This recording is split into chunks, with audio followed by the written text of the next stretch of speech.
actually sirens. If that is true, that he he does has earworms, and we will increase his dose of mentally disabling drugs.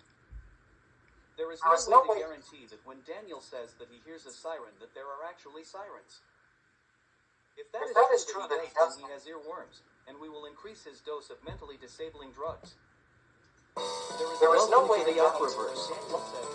This Operaverse is Daniel Hagen's fantasy impromptu, an Operaverse titled The Messiah. It was Daniel Hagen's fantasy that one day he would train himself to become a composer, and now, 30 years later, compared to Mozart or Bach, he thinks of himself as a novice and aspiring composer, but compared to someone who doesn't think of themselves as a composer or musician, they would probably acknowledge that the mountain of works created are often very involved and complex. It's impromptu because Daniel is making it up as they go along when they improvise, but also when they compose, because if you don't make it up it isn't created and then those exist. They also improvise when they think about the show or shows conceptually, or when they are in conversation, as well as other situations.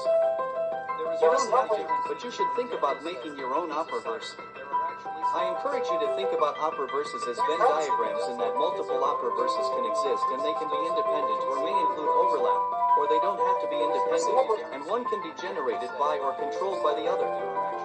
An operation is another name for a business. So, you may want to take a break from thinking about Operaverses as creative venues, and for a moment think about them as military businesses. operation, because you're going to go to prison if you start to say that it's like a military operation. It's not like that kind of operation. That is true that he does. He has earworms, and we will